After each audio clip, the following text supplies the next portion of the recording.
صل على سيدنا ومولانا محمد وعلى سيدنا علي وسيدتنا فاطمة وسيدتنا زينب وسيدنا حسن وسيدنا حسين وعلى آله وصحبه وبارك وسلم وسيدنا حسين وعلى آله وصحبه وبارك وسلم. الحمدللہ رب العالمین والصلاة والسلام علی سید الانبیاء والمرسلین.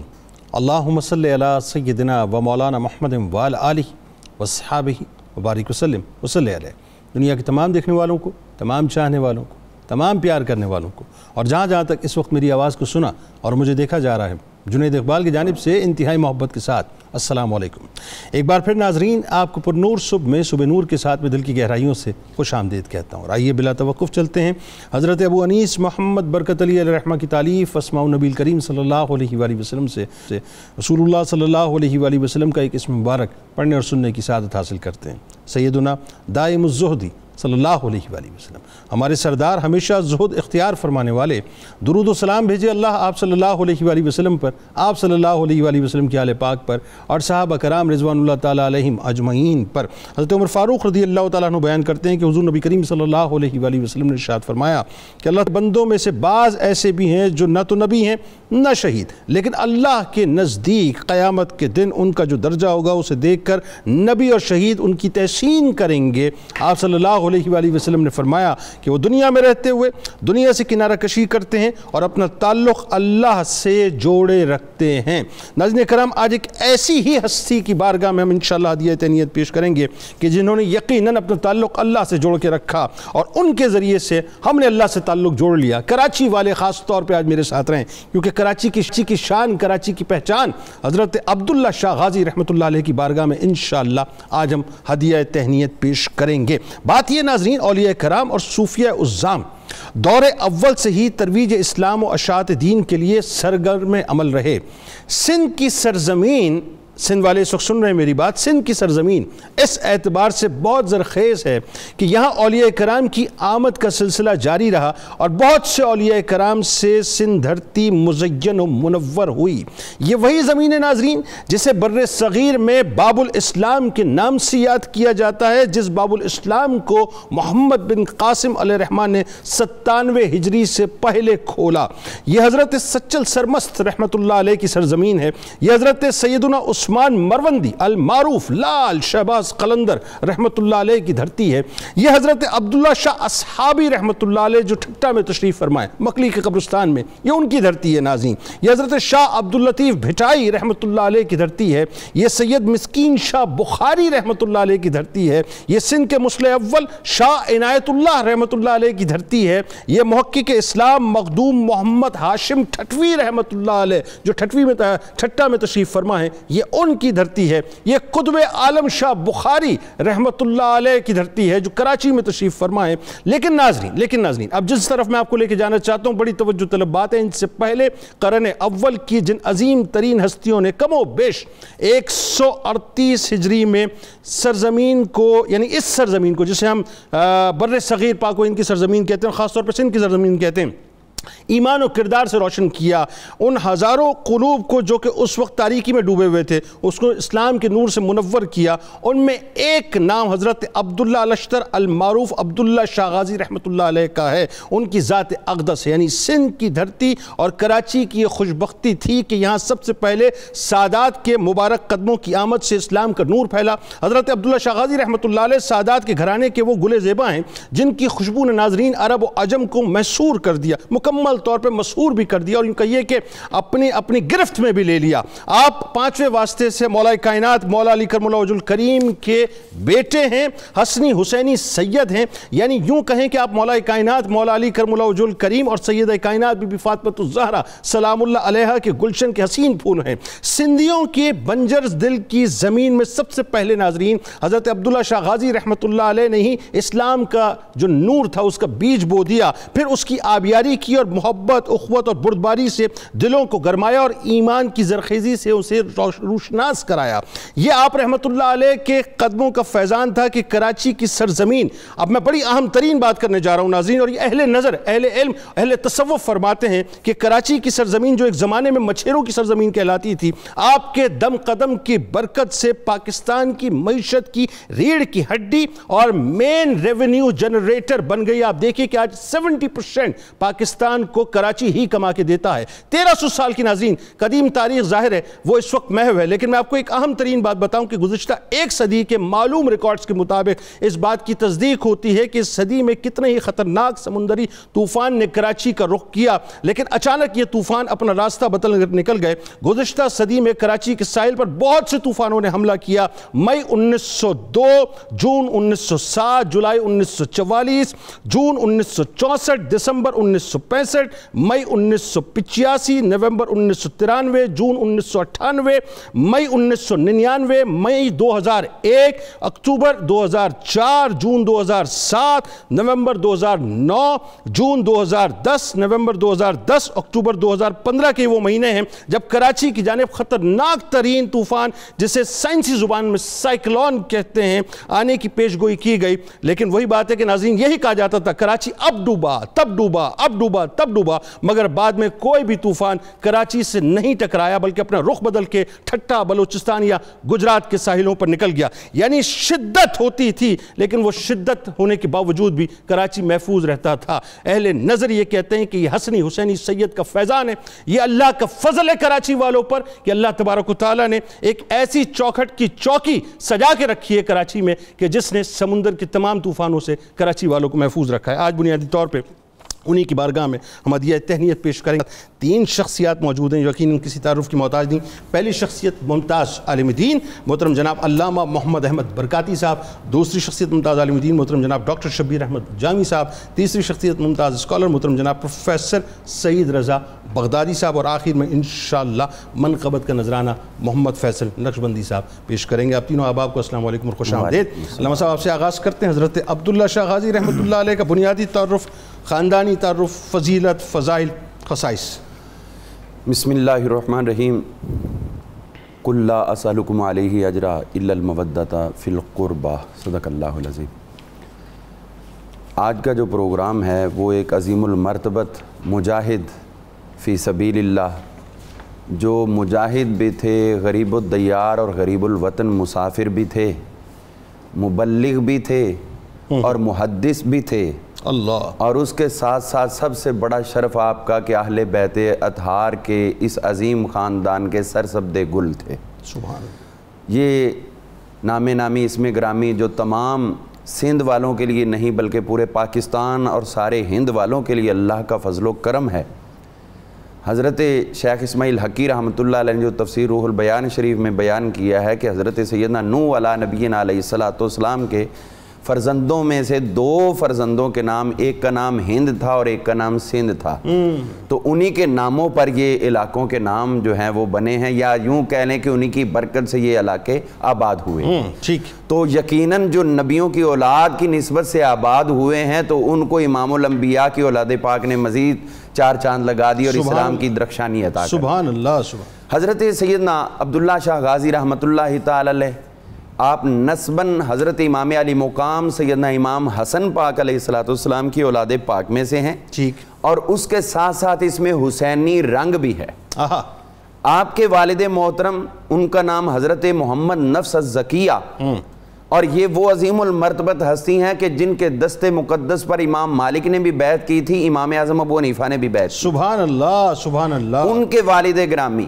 حضرت سیدنا عبداللہ المحض رضی اللہ عنہ کہ جن کے اوپر 92 نے الحمدللہ کئی پروگرام کیے ہوئے، اور ان کے اوپر ان کے والد گرامی قدر حضرت سیدنا امام حسن مثنیٰ سبحان اور حضرت امام حسن مثنیٰ امام علی مقام امام حسن پاک کے فرزند ارجمند ہیں، اور ان کے گھر میں جو ان کی زوجہ محترمہ ہیں وہ حضرت فاطمہ صغریٰ جو حضرت امام علی مقام امام حسین پاک کی صاحبزادی. سبحان. یعنی اس طرح سے حسنی حسینی رنگ آپ کے اندر آ گیا. آپ کے اندر آپ کی ولادت باسعادت سن 98 ہجری میں ہوئی، ٹھیک ہے، اور آپ کی شہادت جو ہے وصال پاک آپ کا وہ 151 ہجری میں ہوا. اس اعتبار سے تقریباً 53 برس آپ کی ظاہری عمر مبارک. سبحان اللہ. اور آپ مدنی بھی ہیں، مدینہ شریف. جی، مدینہ منورہ میں آپ کی ولادت باسعادت ہوئی. 2 آپ کے بھائی تھے، ایک کا نام حسن اور ایک کا نام علی.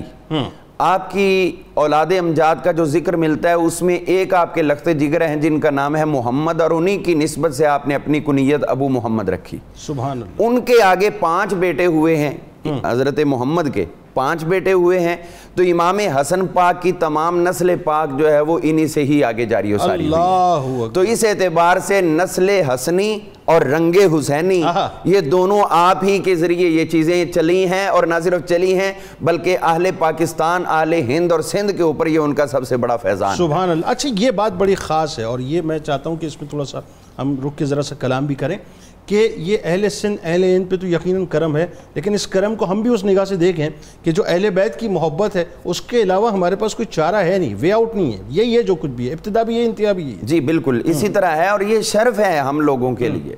ہم لوگوں کے لیے یہ شرف ہے کہ ہم نے اہل ہند اور سندھ پاکستان والوں نے کلمہ طیبہ اہل بیت اطہار کے دست مبارک سے پڑھنے کا شرف حاصل کیا. اللہ. اور انہی کا دیا ہوا ہی فیضان آج تک جو ہے وہ اسلام کی صورت میں جاری و ساری، اور انشاءاللہ یہ قیامت تک جاری و ساری رہے گا. اور ادھر سے یہ آقا فرمایا کرتے تھے کہ مجھے ٹھنڈی ہوا اور خوشبوئیں آیا کرتی ہیں. تو یہ اصل میں اہل بیت کے ساتھ محبت کے ایک اظہار کا حضور علیہ السلام نے لطف لے کر انداز بیان فرمایا. تو یہاں پر ہم یہ دیکھتے ہیں کہ جب آپ کی تشریف آوری ہوئی ہے یہاں سندھ کے اندر، تو اس وقت یہاں کا جو گورنر تھا عمر بن حفص، یہ قبیلہ بنی عتق کا تھا.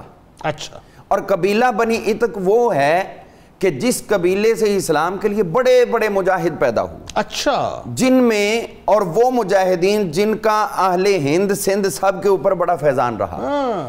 ان سے پہلے یعنی کہ آپ کی تشریف آوری بلکہ آپ کی ولادت سے بہت پہلے خود حضرت مولا علی پاک رضی اللہ عنہ کے دور مقدس میں مدینہ منورہ کے اندر ایک بچہ تولد ہوا آقا کے دور مقدس میں. ان کو لا کے حضور کی خدمت میں پیش کیا گیا. ٹھیک ہے. آقا کریم علیہ السلام سے عرض کیا گیا حضور ان کو گھٹی عطا کریں. آپ نے کھجور مبارک اپنے منہ میں لے کر ان کے منہ میں ڈالی، عرض کی حضور ان کا نام بھی رکھیں. تو آپ نے ان کا نام رکھا سنان. اچھا. جس کا معنی ہوتا ہے نیزہ. سنان بن سلمہ.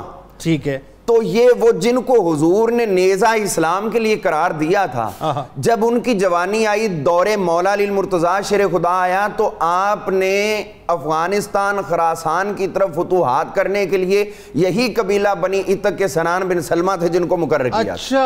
اور وہ مجاہد بن کر ادھر آئے، اور وہی ہیں جو اٹک تک جنہوں نے فتوحات کی اور یہاں تک اسلام کا پرچم سر بلند کیا. اس کے بعد پیچھے بغاوت ہوئی، واپس گئے، اس کو ختم کی، پھر آگے نکلے، پھر بغاوت ہوگی، پھر واپس گئے، وہاں جنگ ہوئی، اس کے اندر آپ شہید ہوئے.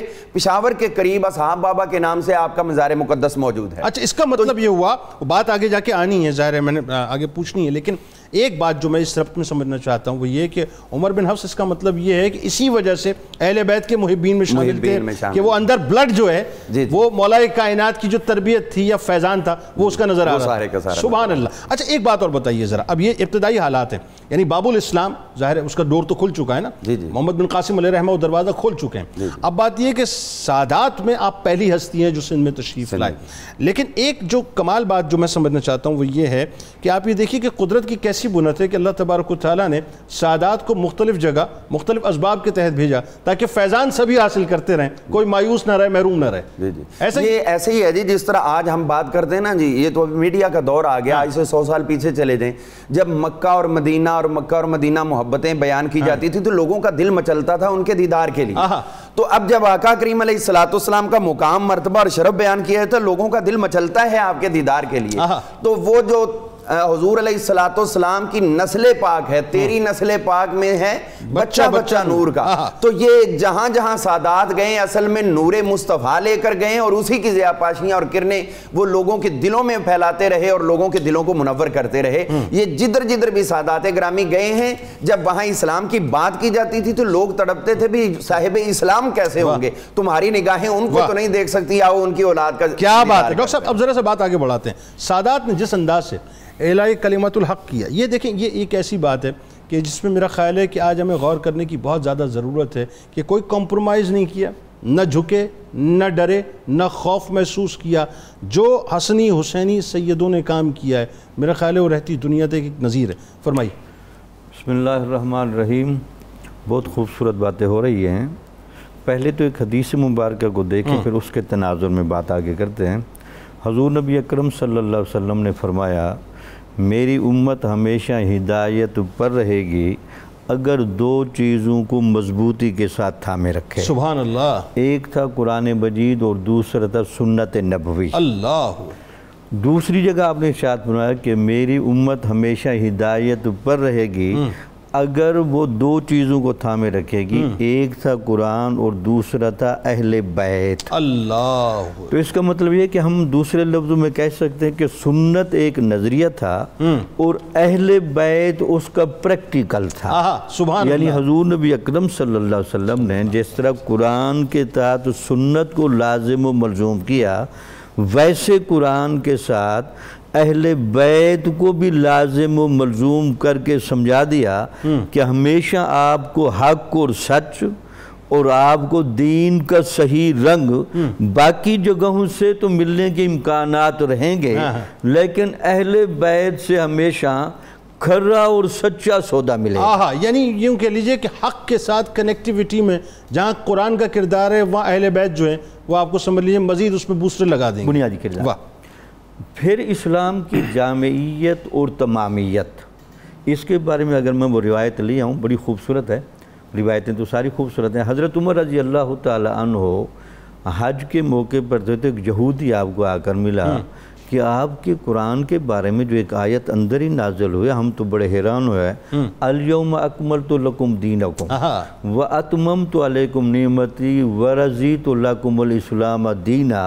یہ گارنٹی صرف آپ کے مذہب کو دے دی گئی، یعنی جامع رسالت سرکار دو عالم صلی اللہ علیہ وسلم بن کے ہے اور جامع دین اسلام بن کے آیا۔ اب اس دین کا جو کمال ہے یا اس دین کے تمام پہلو ہیں، ان کا جو عملی رنگ ہمیں نظر آیا وہ خلفائے راشدین کے تحت نظر آیا۔ یعنی خلفائے راشدین نے دین اسلام کی سیاسی ہو، معاشی ہو، معاشرتی ہو، عبادات ہوں، معاملات ہوں، وہ سارا رنگ دنیا کے سامنے رکھ دیا۔ سبحان۔ اور گویا کہ دین اسلام خلافت راشدہ کے دور میں ایک چمکتا دمکتا سورج تھا جس سے دنیا رہنمائی لے رہی تھی۔ بے شک۔ تو اہل بیت اعظام نے جب یہ دیکھا کہ ہمارے دین کی جامعیت، ہمارے دین کی کاملیت یہ اس وقت تک قائم رہ سکتی ہے جب خلافت پر بیٹھنے والا بندہ ان تمام صفات کا حامل ہوگا۔ بالکل ٹھیک ہے۔ یہ جب صفات کھسکنے لگی اور خلافت راشدہ کے دور کے بعد ان میں ایک تنزل کا راستہ شروع ہوا، ٹھیک ہے، تو پھر جب یزید درمیان میں آ گیا اور اس نے جس فسق و فجور، جس تعصب اور قبائلی نفرت کا مظاہرہ کیا اور جس کے تحت پھر واقعہ کربلا بھی ہو گیا، تو پھر یہ چیزیں بہت آگے تک چلتی چلی گئیں، بالکل ٹھیک، اور اس کا رنگ آگے تک نظر آیا۔ ایک بات ہمیشہ یاد رکھیں، سادات کو اللہ نے وہ جگر، وہ حوصلہ، وہ ہمت، وہ صبر دیا ہے، چونکہ سادات کے اندر حضور نبی اکرم صلی اللہ علیہ وسلم کا وہ جو دم مبارک اور آپ کا جو ایک نسلی تسلسل ہے وہ چونکہ چل رہا تھا، تو وہاں چونکہ طہارت کاملہ تھی، تو طہارت کاملہ ہمیشہ علم خاص کو بھی ساتھ لاتی ہے۔ سبحان اللہ۔ اچھا ڈاکٹر صاحب، اس وجہ سے یہ علم کے بھی بہت بڑے پہاڑ تھے، عمل کے بڑے پہاڑ تھے، پھر ان کی رگوں میں حضرت علی رضی اللہ تعالیٰ عنہ کے اسداللہ ہونے کا فائد، سبحان اللہ، نصرت بالرعب کا فائد، وہ بھی ساتھ ساتھ چل رہا تھا۔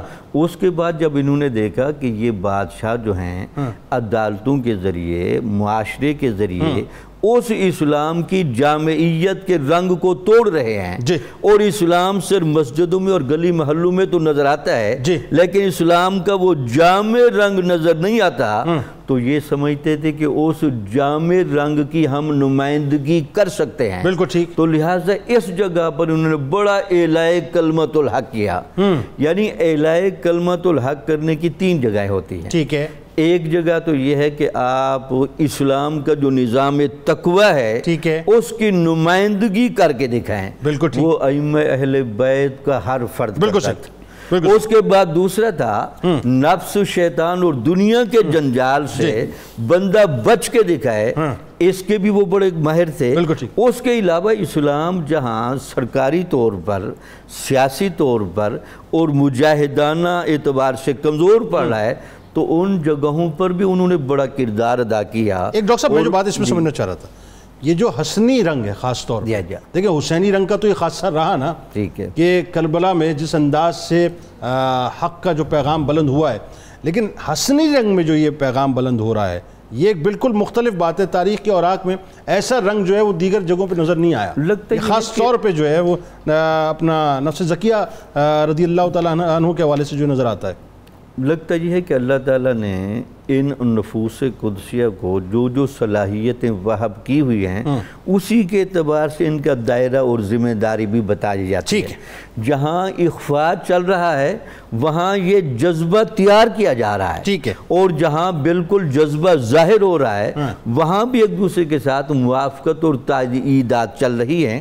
تو پھر نفس زکیہ نے جب دیکھا کہ اموی سلطنت آخری مراحل طے کر رہی ہے، پھر عباسیوں کی بھی جب تشکیل نو کا مرحلہ طے ہو رہا ہے، اس وقت بھی وہ سمجھ رہے تھے کہ یہ خلافت علی منہاج نبوہ نہیں ہو رہی، تو اس وقت انہوں نے سمجھا کہ یہ بہترین موقع ہے، میں اپنے آپ کو حضرت یوسف علیہ السلام کی سنت کے مطابق کہ میں امانت دار ہوں، میں امین ہوں، مجھے اس کا موقع دیا جائے، اس کے تحت پھر آپ نے اعلاء کلمت اللہ فرمایا۔ اچھا پروفیسر صاحب اب آتے ہیں اس طرف کہ جہاں پہ قرن اولیٰ کے جو سیاسی حالات ہیں خاص طور پہ، کیونکہ جہاں بنو امیہ کا دور جو ہے تقریباً اپنی اختتام پذیری کی طرف ہے، اور وہ وقت وہ ہے کہ جہاں پہ سادات پہ جو ہے وہ انتہائی ظلم و ستم کیا جا رہا ہے، کشت خون کا بازار گرم ہے، یعنی نام لینا جو ہے معاذ اللہ وہ کفر سمجھا جاتا تھا۔ اس دور کے اندر آپ نے باقاعدہ آواز حق کو بلند کیا، نفس زکیہ رضی اللہ تعالیٰ عنہ نے، ذرا اس سیاسی پس منظر بتائیے کہ ہوا کیا، پھر حضرت عبداللہ شاہ غازی رحمۃ اللہ علیہ پہ آتے ہیں۔ جی بسم اللہ الرحمن الرحیم، بہت شکریہ جنید اقبال صاحب۔ آج بہت ہی خوبصورت تذکرہ ہے سادات کرام کا جو آج چھڑا ہوا ہے ماشاءاللہ، اور اس میں جیسے کہ بات ہو رہی تھی کہ حسنی رنگ جو ہے اس پورے تذکرہ میں بہت نمایاں ہے۔ تو یہ 138 ہجری کا دور ہے، اس میں اگر ہم دیکھیں تو جو اموی حکومت ہے وہ ختم ہو چکی تھی، اور امویوں کے خلاف جد و جہد جو کی تھی وہ بنو عباس اور بنو فاطمہ یا علویوں نے مل کر کی تھی، اور کیوں کی تھی؟ اس وجہ سے کہ وہ آقا علیہ السلام کی اولاد پاک کے حوالے سے، اہل بیت اطہار کے حوالے سے وہ محبت کے جذبات نہیں رکھتے تھے، سو لہٰذا جیسے کہ ابھی قبلہ شبیر جامی صاحب نے بڑا خوبصورت نقطہ اٹھایا اور آقا علیہ السلام کی وہ حدیث بیان کی کہ میں تم میں 2 چیزیں چھوڑے جا رہا ہوں۔ اچھا یہ جو 2 چیزیں چھوڑے جا رہے ہیں اس کو اگر ریلیٹ کریں تو پورا قصہ اور سمجھ میں آتا ہے، اسلام کی پوری تاریخ سمجھ میں آتی ہے، اور وہ اس طرح سے آقا علیہ السلام نے فرمایا انی ترکت فیکم امرین، میں 2 چیزیں تم میں چھوڑ کر جا رہا ہوں، ان تمسکتم بہما لن تدلوا بعدی، اگر ان کو پکڑے رکھو گے مضبوطی سے تو کبھی میرے بعد گمراہ نہیں ہوگے۔ ٹھیک ہے، سو مطلب یہ ہے کہ جو نعمت تمہیں ملی ہے ایمان کی شکل میں، اسلام کی شکل میں، میری رحمت کی شکل میں، اس نعمت کو اگر چاہتے ہو کہ ہمیشہ ہمیشہ تمہارے پاس رہے تو پھر اس کے لیے ضروری ہے کہ تم اس گھر کے ساتھ جڑے رہو جس گھر سے تمہیں یہ نعمت ملی ہے۔ بالکل ٹھیک۔ اب جب وہ لوگ اس گھر سے دور ہونا شروع ہو گئے تو امویوں کے خلاف جد و جہد ہوئی ہے، بنو عباس کی اور نعرہ ان کا اہل بیت کے حق میں تھا اور نعرہ اہل بیت اطہار کے حق میں تھا. اور یہ بات پھر طے شدہ تھی کہ جو ہی کامیابی سے یہ جد و جہد ہمکنار ہوگی تو پھر خلافت جو ہے وہ علویوں کے پاس ہوگی. ٹھیک ہے. سیدنا محمد نفس زکیہ جو ہیں رحمۃ اللہ ابو جعفر منصور نے اسی بات پہ تو بیعت کی تھی, اسی تینوں بھائیوں نے اسی نظریے پہ تو بیعت, تینوں بھائیوں بالکل ٹھیک. تینوں بھائیوں کے بارے میں آتا ہے کہ ابراہیم نے بھی, صفاح نے بھی اور منصور نے بھی, تینوں بھائیوں میں روایت میں آتا ہے کہ ان کے ہاتھ پہ مدینہ پاک میں بیعت. ٹھیک ہے, آگے بڑھیں. پھر کیا ہوا؟ جو ہی جنید صاحب یہ معاملہ امویوں کی حکومت ختم ہونے کے قریب ہوتی ہے, عباسیوں کو پتہ چلتا ہے کہ ہماری کامیابی کے امکانات روشن ہو گئے ہیں, تو وہ فوری طور پہ عبداللہ بن صفا جو ہے, عبداللہ الصفا کو نومینیٹ کر دیتے ہیں اپنے ایک بھائی کو. عباسی جو ہیں یہاں پہ پھر اختلافات شروع ہو جاتے ہیں علویوں کے مابین اور ان کے مابین, چونکہ یہ بات طے شدہ تھی اور خود یہ بیعت کر چکے تھے حضرت سید محمد نفس زکیہ کی. ٹھیک ہے. اس کے بعد جب آگے چلتے ہیں تو یہ جو عبداللہ صفا ہے یہ ظلم و ستم کرتا ہے لیکن خاموشی کے ساتھ کرتا ہے. امام نفس محمد نفس زکیہ جو ہیں وہ اس کے لیے پھر قیام کا ارادہ فرماتے ہیں, اپنے لوگوں کو ساتھ شامل حال کرتے ہیں, اور پھر 138 ہجری میں پھر آپ قیام کا اعلان فرما دیتے ہیں. ٹھیک ہے. جد و جہد کا اعلان فرما دیتے ہیں. اچھا, اس دوران یہ بھی تو ہوا نا کہ 138 ہجری میں جو ہے آپ نے اپنا عبداللہ شاہ غازی رحمۃ اللہ علیہ کو جو ہے وہ ان کے بھائی یعنی ابراہیم کے پاس بھیجا بصرہ میں. ایسے امام محمد نفس زکیہ جو ہیں ان کے ایک دوسرے بھائی ہیں ابراہیم نفس ردیہ ان کا نام تھا. ٹھیک ہے. تو یہ دونوں بھائیوں نے مل کر جد و جہد کا پلان کیا. جب حالات سازگار نہیں تھے تو امام محمد نفس زکیہ نے امام ابراہیم نفس ردیہ کو بصرہ بھیج دیا. اور جب ان کو بصرہ بھیجا ہے تو پھر اپنے بیٹے سیدنا عبداللہ شاہ غازی رحمۃ اللہ علیہ کو بھی ان کے ساتھ بصرہ بھیج دیا ہے. وہ بعد ازاں پھر وہاں سے ہوتے ہوئے کوفہ سے ہوتے ہوئے سندھ تشریف لائے ہیں. لیکن یہاں پہ یہ معاملات ہوتے ہیں کہ عبداللہ صفا جو ہے, جو پہلا خلیفہ تھا عباسیوں کا, وہ پوری جد و جہد کرتا ہے اور پھر حاکم بناتا ہے مدینہ کا زیاد بن عبداللہ کو, اور اس کو ڈیوٹی سونپی جاتی ہے کہ تم نے نفس زکیہ کی جاسوسی کرنی ہے اور ان کی حرکات و سکنات کے حوالے سے خبرگیری رکھنی ہے. مین وائل حضرت نفس زکیہ جو ہیں ان کی جو موومنٹ ہے وہ طاقت پکڑنا شروع ہو جاتی ہے. جب طاقت پکڑنا شروع ہو جاتی ہے اور زیاد بن عبداللہ ان کو گرفتار کرنے میں ناکام رہتا ہے تو وہ کیا کرتا ہے, وہ زیاد بن عبداللہ کو گرفتار کر کے پابند سلاسل کر دیتا ہے, اور اس کے جگہ پہ دوسرا حاکم رباح بن منصور کو جب لے کے آتے ہیں تو وہ دوبارہ جب گرفتاری کی کوشش کی تو حضرت نفس زکیہ تو ان کے ہاتھ میں نہیں آئے, لیکن ان کے والد اور چچا کو پھر وہ گرفتار کر کے لے گئے. اب یہاں پہ ایک بڑی زبردست بات ہے, جو حضرت نفس زکیہ جو ہیں یہ ماشاءاللہ وار سٹریٹجیز میں اور ان چیزوں میں بڑے ماہر تھے. یہ 2-3 دفعہ ان کا سامنا ہوا ہے جعفر منصور سے, لیکن اس کے باوجود وہ ان کو پہچان نہیں سکا. ٹھیک ہے جی. اس کے بعد پھر یہ آگے 250 لوگوں کے ساتھ پھر یہ قیام کرتے ہیں, اور جب یہ انہوں نے قیام کا اعلان کیا تو یہاں پہ جیسے ابھی قبلہ علامہ صاحب نے فرمایا ہے حضرت امام مالک رضی اللہ تعالیٰ سپورٹ کیا, اور حضرت امام اعظم ابو حنیفہ رحمۃ اللہ علیہ نے سپورٹ کیا ہے, اور ادھر حضرت امام جعفر صادق رضی اللہ تعالیٰ عنہ آپ نے بھی سپورٹ. تو یہ ساری ہستیاں ان کے ساتھ, یعنی حسینی رنگ بھی وہاں سے مل گیا. اور بات یہ کہ یہ دیکھیں نا کہ اس میں امام ابو حنیفہ علیہ رحمہ کو یہ جو فیضان, میرا اپنا ماننا یہ ہے, یہ جو فیضان ملا ہے یہ اسی عقیدت کی وجہ سے ملا ہے, اسی عقیدت رہتی دنیا تک جو ہے اللہ تبارک و تعالیٰ نے ان کو فضل سے نوازا. امام اعظم ہی ہوئے کہ انہوں نے سادات کرام کے دروازے پر خوش اچینی کی ہے. بالکل ٹھیک. اچھا, حضرت ابراہیم رضی اللہ تعالیٰ عنہ کو ظاہر ہے وہ بصرہ میں دیواروں میں چنوا دیا گیا. اب حضرت عبداللہ شاہ غازی رحمۃ اللہ علیہ کو بنیادی طور پر کوفے جانا پڑا, اور کوفے سے پھر سندھ آمد ہوتی ہے. اس پہ گفتگو انشاءاللہ کریں گے علامہ صاحب, کیونکہ اب وہ موقع ہے. ناظرین, اصل میں یہ آپ کو جو میں نے پورا ایک تاریخی پرسپیکٹو اس وقت بتایا ہے, اس کی کلیئرٹی بہت ضروری تھی. بہت سے لوگ, چونکہ پرابلم سب سے بڑی ہے ناظرین کہ جب ہم کتب کا مطالعہ کرتے ہیں تو حضرت عبداللہ شاہ غازی رحمۃ اللہ علیہ کے حوالے سے کوئی ایتھنٹک ڈاکومنٹ نہیں ملتا. اتنی بڑی ہستی, یعنی پانچویں سلسلے سے جا کے مولائی کائنات سے آپ کا سلسلہ ملتا ہے, لیکن ڈاکومنٹ نہیں ملتا. تو آج یہ ایک آپ کو تھوڑا سا ہسٹوریکل بیک گراؤنڈ پتہ چلا ہوگا کہ ایکچولی ہوا کیا. اب جو سندھ میں آمد ہوتی ہے اور کراچی والوں کو جو نوازا جاتا ہے, انشاءاللہ اس پہ گفتگو کریں گے. درود پاک کا وقفہ, درود پاک پڑھیں آپ بھی ہم بھی انشاءاللہ مل کے پھر لوٹتے ہیں اور گفتگو کا آغاز کرتے ہیں. اللہم صلی علی سیدنا و مولانا محمد وعلی سیدنا علی و سیدتنا فاطمہ و سیدنا سیدتنا زینب وسیدنا حسن وسیدنا حسین وعلى آلہ وصحبہ وبارک وسلم اللہم صل علی سیدنا ومولانا محمد وعلى سيدنا علي وسيدتنا فاطمة وسيدتنا زينب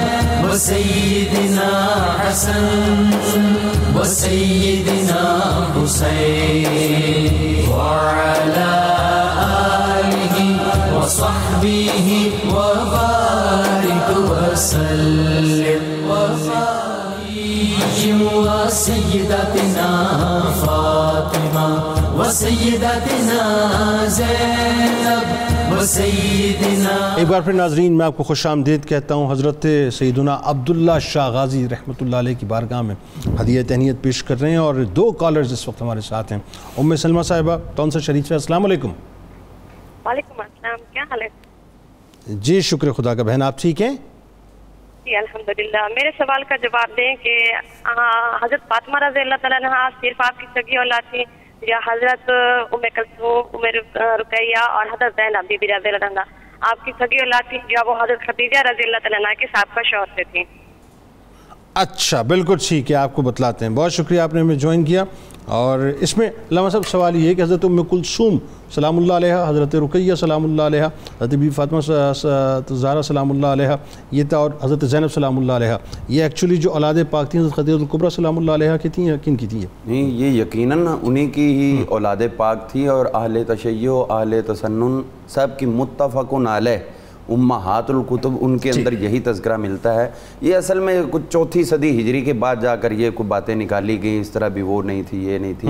تو یہ قرآن پاک کے نصوص کے بھی خلاف ہے جس میں حضور صلی اللہ علیہ وسلم کو اللہ تعالیٰ نے وہ لفظ عطا کیے جس میں ارشاد فرمایا کہ اے پیارے محبوب کریم صلی اللہ علیہ وسلم آپ اپنی ازواج کل ازواجک و بناتک اپنی بیٹیوں سے فرمائیں. تو یہ جمع کا لفظ قرآن پاک بتا رہا ہے کہ وہ آپ کی. اچھا اب بات یہ ہے کہ حضرت ابراہیم رضی اللہ تعالیٰ عنہ کو جو کہ حضرت نفس زکیہ رضی اللہ تعالیٰ عنہ کے بھائی ہیں ان کو بصرے میں دیوار میں چنوا دیا گیا، شہید کر دیا گیا. ظاہر اب یہ اہل بیت کے حوالے سے جو سلسلہ پرتشدد ہونا شروع ہو گیا. غازی بابا رحمۃ اللہ علیہ، حضرت عبداللہ شاہ غازی رحمۃ اللہ علیہ اب ایک مصلحت کے تحت ایک تجارتی چولہ ظاہر ہے اس کو اوڑھ کر اب آپ نکلتے ہیں کوفے کی طرف. ذرا بتائیے پھر کیا ہوا اور سندھ آمد کیسے ہو؟ جی اس میں ایک لفظ کی تھوڑی سی کریکشن کرنا چاہوں گا. ویسے تو حالات کی اسلام اجازت دیتا ہے، خود حضور صلی اللہ علیہ وسلم نے جاسوسی کے لیے کئی صحابہ متعین کیے تھے یعنی موقع محل کی مناسبت سے، لیکن یہ در حقیقت ادھر ایک مطلب گیٹ اپ میں تو آئے تھے لیکن در حقیقت تجارت بھی کر رہے تھے. بالکل ٹھیک ہے، چونکہ ان تحریکوں کے لیے مال کی ضرورت ہوتی ہے اور سندھ کی طرف جو ہے وہ ابھی اسلام اس قدر زیادہ نہیں تھا کہ لوگ فنڈنگ کرتے. تو آپ کے والد گرامی نے جو آپ کو حکم دیا تھا کہ آپ کوفہ سے گھوڑے خرید کے، حضرت عبداللہ شاہ غازی رحمۃ اللہ علیہ کو جو حکم ملا ہے کہ گھوڑے خرید کر لے کے جائیں ان کی تجارت تاکہ آپ کو مالی پرابلم نہ ہو. اہل بیت اطہار کا کوئی بھی فرد امت کے آگے ہاتھ کیوں پھیلائے گا؟ لہٰذا آپ اپنے صاحب مال بھی ہوں اور کسی کے آپ دستے نگر بھی نہ بنے اور اپنے معاملات کریں. ایک تو یہ بات ہو گئی. دوسری بات اس میں یہ ہو گئی کہ حضرت امام علی مقام سیدنا امام حسین پاک رضی اللہ تعالیٰ عنہ آپ کے واقعہ کربلا کے بعد جتنی بھی اولاد امجاد آئی ہے، جتنے بھی ائمہ اکرام آئے ہیں، ان میں سے پریکٹیکلی عملی قتال کے اندر کوئی نہیں گیا. میدان جنگ میں ان ائمہ میں سے بعد میں کوئی بھی نہیں گیا. سب نے اپنی اسٹریٹجی جو ہے وہ چینج کی ہے. یعنی حضرت امام زین العابدین رضی اللہ عنہ کی ذات مقدسہ سے لے کر حضرت امام حسن عسکری تک یہ تمام کے تمام ایک رنگ میں رہے ہیں. اور امام حسن پاک کی یہ جتنی آل پاک ہے یہ شہید ہوتے آ رہے ہیں، یہ دوسرے رنگ میں رہے ہیں. تو میں تو اس کو یہ کہتا ہوں کہ اصل میں دونوں رنگ ہی رنگ مصطفی تھے. سبحان اللہ. کہ ایک رنگ حضور صلی اللہ علیہ وسلم کا مکی دور کا تھا کہ ظلم و تشدد برداشت کرو پھر بھی تبلیغ کرو. ایک دور مدنی تھا کہ ان کے سامنے تم ڈٹ بھی جاؤ اور جہاد بھی کرو، قتال بھی کرو. تو دونوں رنگ حضرت امام حسین پاک کی اولاد نے مکی دور کی یاد تازہ کیے رکھی اور امام حسن کی اولاد نے مدنی دور کی. سبحان اللہ. اب اسی رنگ کو تازہ رکھتے ہوئے جب آپ کے والد گرامی قدر کی طرف سے حضرت عبداللہ شاہ غازی رحمۃ اللہ علیہ کو، اور یہ میں اپنے سامعین کو بتا دوں کہ جو کتب احادیث ہیں یا کتب تاریخ ہیں جن میں امام محمد ابن جریر طبری نے لکھا ہے، الکامل کے اندر ابن اسیر جزری اور جتنے بھی حافظ ابن کثیر وغیرہ، ان سب نے جہاں ان کا تذکرہ کیا ہے تو کچھ لوگ کہتے ہیں جی یہ عبداللہ شاہ غازی کا تو نام نہیں ملتا، ان کا نام وہاں پر عبداللہ الاشتر کے نام سے ٹھیک۔ تو الاشتر آپ کی ٹریننگ کا ایک حصہ تھا، اور اشتر کہتے ہیں جو بہترین قسم کی گھوڑا بانی کر سکتا ہو، بہترین سواری شاہ سواری کر سکتا ہو، اور جو اس کے ساتھ ساتھ جو ہے وہ اپنے گھوڑوں کو سدھا کے جنگ کے میدان میں لانے والا، تو یہ اس حوالے سے آپ کا یہ لقب تھا۔ اور کچھ پپوٹوں کے حوالے سے بھی بات آتی ہے کہ جن کی وہ آنکھیں جو ہے پرکشش ہوتی ہیں، ٹھیک ہے۔ تو اس طرح یہ آپ کی ایک کیفیت تھی۔ اور اس میں ایک اور چیز کا میں مزید اضافہ کرنا چاہوں گا کہ جب آپ یہاں پر تشریف لائے تو 400 محبین کی جماعت تھی، راستے میں آپ لوگوں کو کلمہ پڑھاتے ہوئے آ رہے ہیں، اور افغانستان کے راستے سے آپ آئے ہیں، سندھ میں آئے ہیں۔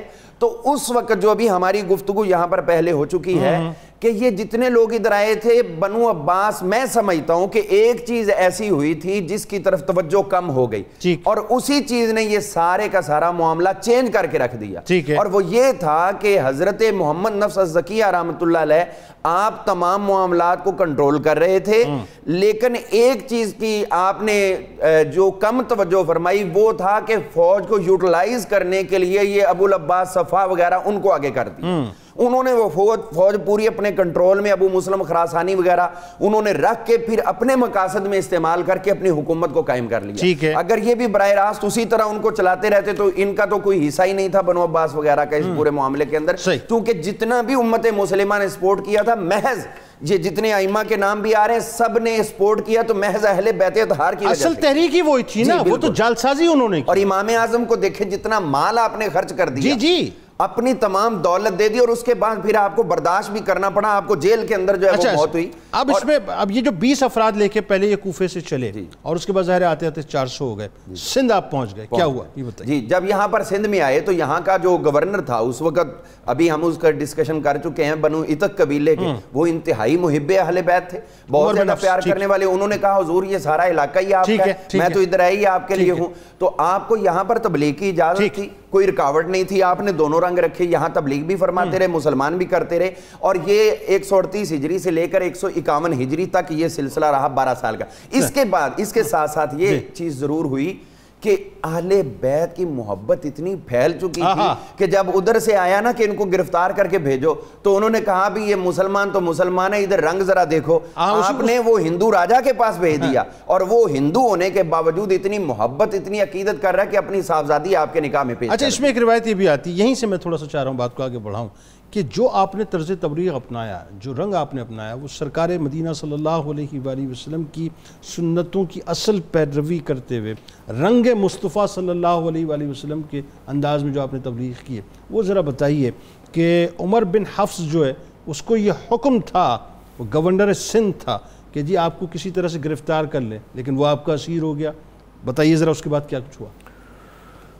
حقیقت یہ ہے کہ یہ جو حضور نبی اکرم صلی اللہ علیہ وسلم کا یہ جو مشن اور مقصد لے کر چل رہے تھے، چونکہ وہ بہت ساری باتوں کو سمجھتے تھے، اسلام میں سب سے پہلے ہے کردار، پھر ہے تبلیغ۔ ہم نے ذرا ترتیب الٹ کر دی، تبلیغ ہم پہلے کرتے ہیں، کردار کے نمونے ہم بعد میں دکھاتے ہیں۔ کردار کے نمونے اب ہم دکھا بھی نہیں پاتے، اب محض تبلیغ رہ گئی۔ تبلیغ رہ گئی۔ حضور نبی اکرم صلی اللہ علیہ وسلم نے جب تبلیغ فرمائی تو آپ نے قرآن نے اس کی نمائندگی، لَقَدْ لَبِثْتُ فِيكُمْ عُمَرًا مِّن قَبْلِهِ أَفَلَا تَعْقِلُونَ، 40 سال بھرپور میں نے گزارے ہیں۔ اللہ، تو آیا تم میرا وہ کردار اور شباب نہیں دیکھتے؟ کسی جگہ کوئی چھوٹا سا داغ اور دھبا بھی تمہیں محسوس ہوتا ہے؟ بالکل ٹھیک ہے۔ تو یہی جو وجہ تھی، یہ جو سادات کے گھرانے کے فرد تھے اور عبداللہ شاہ غازی تھے، یہ چونکہ سیرت و کردار کے اتنے پختہ لوگ ہوتے ہیں، تو سیرت و کردار کا جو پختہ بندہ ہو تو جنید صاحب سب سے پہلے اس کا چہرہ بولتا ہے۔ جب پہلی نگاہ اس کے چہرے پر پڑتی ہے اور اس کی نگاہوں میں اور اس کی باڈی لینگویج میں جو جاذبیت، جو وقار اور جو چہرے کی گہرائی اور صداقت ٹپکتی ہے، تو پہلی دفعہ تو بندہ دیکھ کر رک جاتا ہے یار آج پہلی دفعہ کوئی انسان دیکھ رہے ہیں اللہ، اور سادات کی چمک تو ویسے ہی اور سادات کی پھر وہ چمک تو خاندانی بات ذرا میں چاہ رہا ہوں کہ اب اس وہ بات لوگوں تک پہنچ جائے. میرا سوال آ جائے آپ تک کہ عمر بن حفص کے بعد ہشام کو لایا گیا اسی مقصد کے لیے. ٹھیک ہے. عمر نے بنیادی طور پر چونکہ سادات کا محب تھا تو اس نے ساحلی علاقے پہ کہا جاتا ہے کہ کراچی ہی کی وسینٹی میں جو ہے آپ کو بھیج دیا کراجا کے پاس. اچھا چونکہ اب ذہن میں آپ کے کہ محمد بن قاسم علیہ رحمہ جو ہے یہ دروازہ کھول کے جا چکے ہیں اسلام کا یہاں پر، اور وہی بات تھی کہ ہندوؤں میں جو کاسٹ اور کریڈ کا معاملہ تھا، یعنی شودر اور دلت اور چھوت اور اچھوت، اس کو ختم کیا محمد بن قاسم. بالکل یہی طرز جو ہے آپ نے اپنایا عبداللہ شاہ غازی رحمۃ اللہ علیہ نے کہ ہندوؤں کو مسلمان کرنا شروع کیا. بالکل ٹھیک. اب اس کی وجہ جو اگلی بات میں کہہ رہا تھا، ایک تو یہ ان کا تاثر، پھر ان کے ہاں یہ جو ایک اخلاق کی مار ہوتی ہے نا. آپ جب ہندو راجہ کے پاس رہے ہیں، ہمارے ہاں تو رواج ہے کہ آپ جس کو ملیں تبلیغ شروع کر دیں، یہ رواج نہیں ہے اسلام کا. اس کے پاس رہے، اس نے 3-4 دن جب آپ کا اٹھنا بیٹھنا چلنا پھرنا وقار و گفتگو دیکھی، وہ دیکھتا ہی رہ گیا یار یہ جادو اثر لوگ کہاں سے آئے ہیں، یہ چیز ملی ان کو کہاں سے ہے. تو ان کے دو ہی جواب دی، یا یہ چیز دیے ہمیں اسلام نے، یا یہ چیز ہمیں دیے محمد مصطفیٰ صلی اللہ علیہ وسلم نے. یہ جو وہ باتیں کرتے تھے وہ کہتے تھے یہ پھر ہم اگر یہ رنگ میں آنا چاہیں، ہم ایسا بننا چاہیں تو ہمیں کیا کرنا پڑے گا. وہ کہتے جی پھر یہ ہمارے پاس ایک ہی طریقہ ہے، آپ کلمہ شریف پڑھیں، ہمارے معتقد بنیں اور ہمارے بتائے ہوئے راستے پر چل پڑیں تو آپ اس قافلے کے ممبر بن جائیں گے.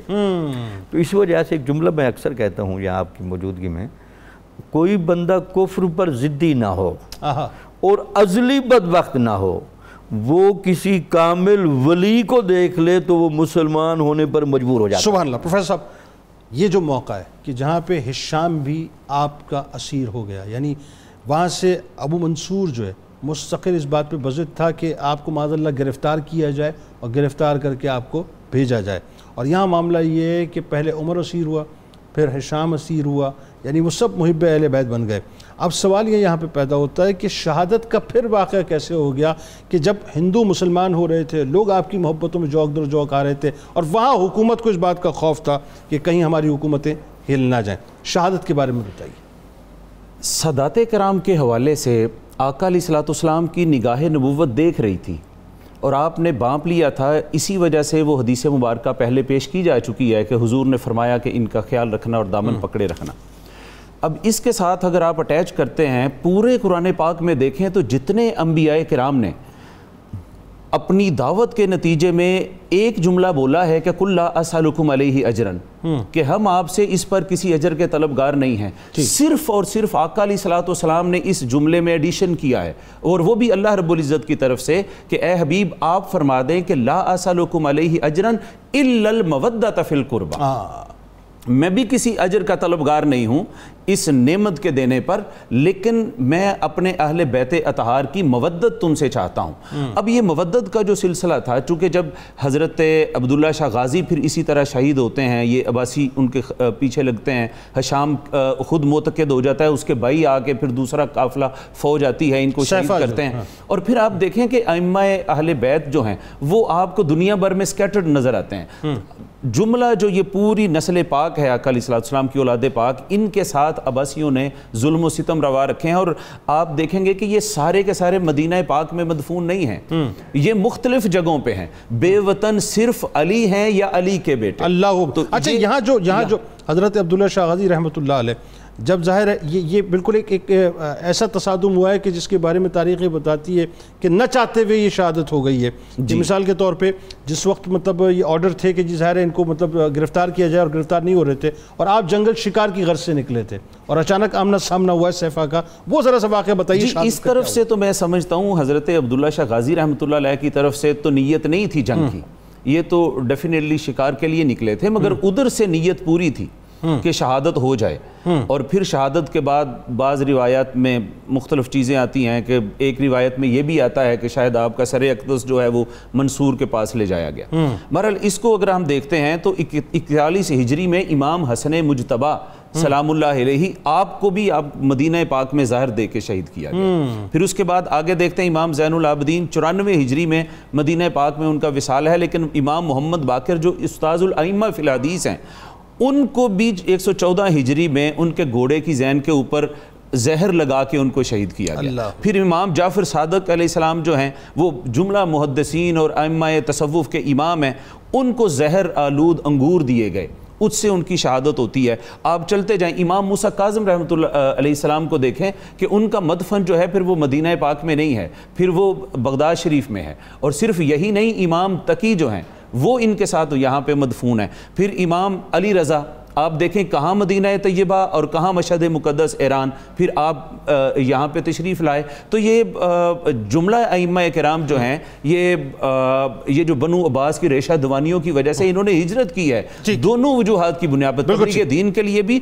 اور پھر یہ آخری بات آپ اس کو دیکھیں، امام حسن عسکری سامرہ میں تشریف لائے، وہاں پہ ان کو زہر دے کے ان کی شہادت ہوئی ہے۔ پھر اسی طرح بخارا اور سمرقند اور ادھر پھر سادات کرام سارے پھیل چکے تھے۔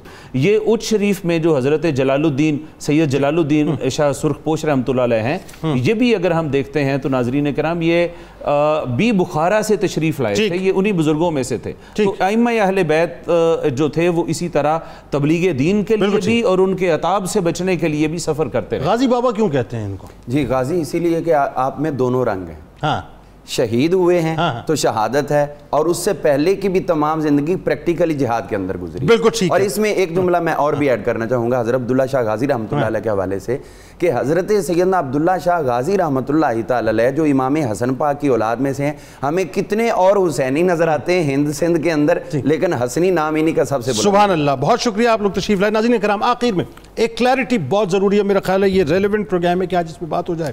کچھ عرصے پہلے حضرت محمد بن قاسم علیہ رحمہ پہ ہم نے پروگرام کیا تھا، اور بہت سے لوگوں نے مجھے بڑا متون کیا تھا سوشل میڈیا پہ کہ اس شخص کا پروگرام کیا ہے کہ جنہوں نے معاذ اللہ ثم معاذ اللہ عبداللہ شاہ غازی رحمۃ اللہ علیہ کو قتل کیا، ان کو شہید کیا ہے۔ میں نے اس وقت بھی کلیئرٹی دی تھی، لیکن آج اس لیے ضروری ہے کہ میں نے دیکھا کہ جیسے ہی غازی بابا کا پروگرام آیا ہے تو پھر سوشل میڈیا پہ سلسلہ شروع ہو گیا ہے۔ تو صاحب ایک بار پھر میں تھوڑا سا ریکال کروا دوں اور ہسٹری کو ذرا کریکٹ کر لیجئے۔ سب سے بڑی پرابلم یہ ہے کہ پڑھتے ہم کچھ نہیں ہیں اور اس کے بعد جو متون کرنا شروع کر دیتے ہیں۔ 96 یا 97 ہجری میں، پھر ریپیٹ کر رہا ہوں، 96 یا 97 ہجری میں دو روایتیں آتی ہیں، محمد بن قاسم علیہ رحمہ شہید ہوئے، اور عبداللہ شاہ غازی رحمۃ اللہ علیہ، یہ اپنے پاس اب محفوظ کر لیں کیونکہ بہت سے ویڈیو کلپ چل رہے ہیں کہ آپ کو جو ہے وہ شہید انہوں نے کیا۔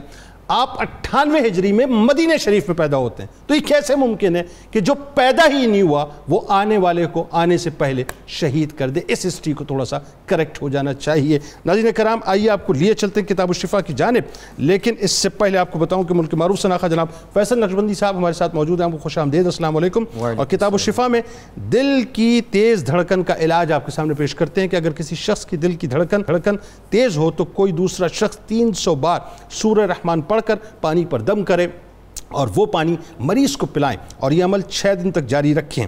امیر المومنین حضرت علی کرم اللہ وجہ الکریم کا قول مبارک ہے کہ جو شخص تمہاری نگاہوں سے تمہاری ضرورت کو نہیں سمجھ سکتا اس سے کچھ مانگ کر خود کو شرمندہ نہ کریں۔ روزنامہ 92 نیوز میں آج آپ مضمون پڑھ سکتے ہیں حضرت عبداللہ رحمۃ اللہ علیہ کے حوالے سے۔ ٹویٹر پہ میں ضرور فالو کیجیے گا، فیس بک پیج کو ضرور لائک کیجیے گا، اور ساتھ ساتھ یوٹیوب چینل کو سبسکرائب کر کے بیل آئیکن کو ضرور کلک کیجیے گا۔ آپ وہاں موجود ہیں، یہاں موجود ہیں، مل کے انشاءاللہ نعرہ لگاتے ہیں اس دعا، اس امید، اس یقین کے ساتھ کہ لا یؤمن احدکم حتی اکون احب الیہ من والدہ وولدہ والناس اجمعین۔ اللہ تعالیٰ آپ کا، ہمارا، ہم سب کا، پاکستان کا اور امت مسلمہ کا حامی و ناصر ہو۔ پاکستان کا مطلب کیا؟ لا الہ الا اللہ محمد رسول اللہ صلی اللہ علیہ وسلم۔ جناب حضرت عبداللہ شاہ غازی کی عظمت کو سلام، حضرت عبداللہ شاہ غازی کی عظمت کو سلام، ان کی شاہ دو جہاں سے خاص نسبت کو سلام، ان کی کی شاہ دو جہاں سے خاص نسبت کو سلام حضرت عبداللہ شاہ غازی ہوئے دی پر فدا حضرت عبداللہ شاہ غازی ہوئے دی پر فدا ان کی سطوت ان کی جرت کو شہادت کو سلام ان کی سطوت ان کی جرت کو شہادت کو سلام ہے یہ پاکستان عبداللہ شاہ غازی کی عطا ہے یہ پاکستان عبداللہ شاہ غازی کی عطا اس زمین کو دی جو خون سے زیب و زینت کو سلام اس زمین کو دی جو خون سے زیب و زینت کو سلام ان کی شاہ دو جہاں سے خاص نسبت کو سلام ساجد اب بھی جن کی نگرانی میں ہے پیارا وطن ساجد اب بھی جن کی نگرانی میں ہے پیارا وطن غازی عبداللہ کی روحانی حکومت کو سلام غازی عبداللہ کی روحانی حکومت کو سلام حضرت عبداللہ شاہ غازی کی عظمت کو سلام ان کی شاہ دو جہاں سے خاص نسبت کو سلام اللهم صل على سيدنا ومولانا محمد وعلى سيدنا علي وسيدتنا فاطمة وسيدتنا زينب وسيدنا حسن وسيدنا حسين وعلى آله وصحبه وبارك وسلم